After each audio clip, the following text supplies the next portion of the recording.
This is the best defense for keeping your opponent out of the end zone. If your opponent is down on the 1 or 2 yard line, there's an extremely high chance that they will switch to the goal line offensive formation. And so right now, I'm going to show you guys the best goal line defense that will guarantee you always keep your opponent out of the end zone. And so to start, let's talk about what formation we need to call. And let's go to the play call screen and look at our different options for goal line defense. What most people will do if they see their opponent coming out in goal line is they will scroll down to goal line and just call a play in goal line 6-2. And I'm here to tell you guys that is the wrong formation.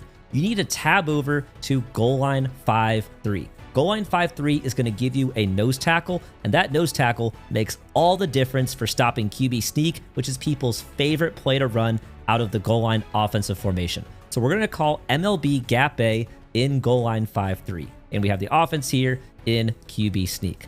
Now, our adjustments before the snap are going to be to pinch our D-line, which is left on the D-pad, down on the left stick. We're going to slant our D-line inside, which is left on the D-pad, down on the right stick. And then we're going to hover with our user about a yard or two over the nose tackle. When you have this setup right here, if your opponent runs QB sneak, it doesn't even matter if your user runs in, they are going to have nowhere to go. You'll have one or multiple D linemen or linebackers or whoever you have in there coming in and hitting the quarterback before he can go anywhere. And this is repeatable. You can see over and over again that this quarterback is gaining 0 yards. He might even be losing yards. And so now we have QB sneak completely bagged. But you may be saying, well, that's just one play. People can obviously run other things out of the goal line offensive formation as well.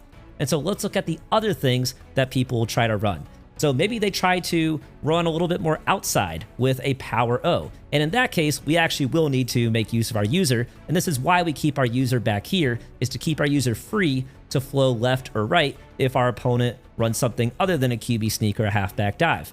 And so if our opponent snaps the ball for power O, we just come out here with our user and we try to plug any running lane. I prefer to go outside and force my opponent to run back inside because, as you can see, we have help to the inside. We don't always have help to the outside. And so I went outside, forced my opponent back inside, and you see that if you force him back inside, you will always have help. And once again, we kept him out of the end zone. Let's look at some other runs. Of course, there's halfback dive. Hopefully everyone can tell that halfback dive has no chance against this. If your opponent snaps the ball for halfback dive, in this case, we even have a D tackle come in completely untouched, and the quarterback can't even get the handoff. And so far, so good.